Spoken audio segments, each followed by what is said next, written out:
That's why we are preparing for a conflict with Russia and the terror groups, if it comes to it, if they attack us. Тоже есть оружие, да знают об этом. Сейчас только я сказал, конфликтом с использованием ядерного оружия, а значит уничтожением цивилизации. Они чего, этого не понимают, что ли?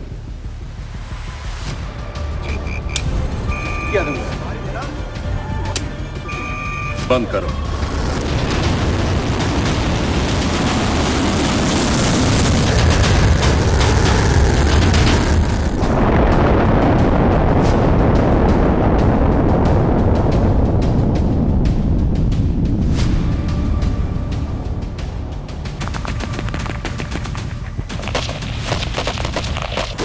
Matinding babala ng Russia ang hindi inaasahan na mapakinggan ng mundo ang pinaka-specific na banta ni Putin patungkol sa katapusan ng mundo. Putin has made his darkest and most specific threats yet about using nuclear weapons against the West. Atin itong pag-usapan, mga kaibigan. Kaya nga pala mga kaibigan, kung nais nyo mag-donate sa ating channel, ay hinihikayat kita na sumali sa ating membership club na kung saan mabe-benefit ka sa mga private chats, badges, gayon din makakatanggap ka ng ating free ebook na Steps to Christ. Ito ang isa sa mga pinakasikat na anti-stress na libro sa buong mundo ngayon. Salamat kaibigan sa inyong pagsuporta sa pag-join sa ating membership. At balik tayo sa ating topiko. Binabanggit sa isang balita ng CNN ang patungkol sa ginawa ni Putin ng pagkakaanunsyo ng pinakamadilim na babala sa buong mundo ngayon na talaga namang maapektuhan pati ang ating bansa. Binanggit kasi ni Putin ang isang pinakamadilim at pinaka-specific na banta tungkol sa paggamit ng nuclear weapons laban sa kanluran. At dapat nilang maunawaan na meron din tayong mga armas at alam nila ito, ika pa niya. Tulad ng sinabi ko, meron din tayong mga armas na kayang tamaan ang mga target sa kanilang teritoryo. Lahat ng ito ay totoong nagpupunsod ng konflik sa paggamit ng nuclear weapons at sa gayon ay pagkawasak ng sibilisasyon, ika pa ni Putin. Binabanggit pa ng artikel, hindi ito maunawaan ng karamihan. Ngayon sa Outfront, si retired Lieutenant General Ben Hodges ang dating Commanding General ng United States Army Europe at tinanong ang general kung gaano kaseryoso ang bagay na ito sa salita na galing kay Putin.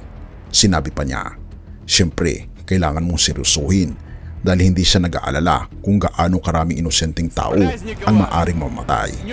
At kung ating titignan si Putin, wala siyang pakialam kung ilan ang mamamatay. Basta maprotektahan niya ang kapangyarihan ng Russia. Wala rin sa bokabularyo ni Putin ang maawa sa mga taong inosente. Ito ang nilalaman ng pagkakabanggit ni Lieutenant General Ben Hodges patungkol sa mga matitinding banta ng pananalita ni President Vladimir Putin. Dahil kung ating mapapansin, ang Russia ay halos matindi ang kanyang pagtitimpi sa paggamit ng nuclear weapon sa kanyang pagkikipagdigma sa kanluran, kabilang na dito ang bansa ng Ukraine. Dahil kahit anong mangyari, manalo man o matalo si Putin, sisiguraduhin niya na siya ang dominanting nasyon sa buong mundo. At sa paggamit ng nuclear weapon, dito na natin makikita kung sino talaga ang pinakamalakas sa lahat. Si Max Sedon, isang analyst sa Financial Times. Nakuha niya ang mga dokumentong intelihensya na nagpapakita ng threshold ng Russia para sa paggamit ng nuclear weapons at mas mababa ito kaysa anuman ang iniisip ng karamihan. Sa katunayan, ang pagsasagawa ng Navy ay naging isang paliwanag kung bakit dapat gamitin ang nuclear weapon sa ilalim ng anumang paraan. Ang pagtigil sa agresyon ang isang definisyon na siyempre maaring idipina kahit paano ng sinumang nais magbigay ng kahulugan. At dahil ang Russia ay halos nasa threshold na, ay gustong-gusto na nitong gamitin ang pinakamalakas na super weapon ng kanilang bansa.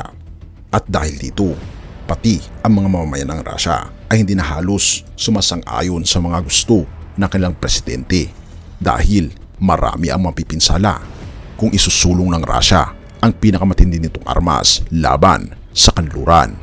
At kung magkakagayoy, pati ang Amerika, kabilang ang buong NATO at allies, ay kapansin-pansin na kakaiba na ang galaw nito dahil sa matinding banta ng Russia.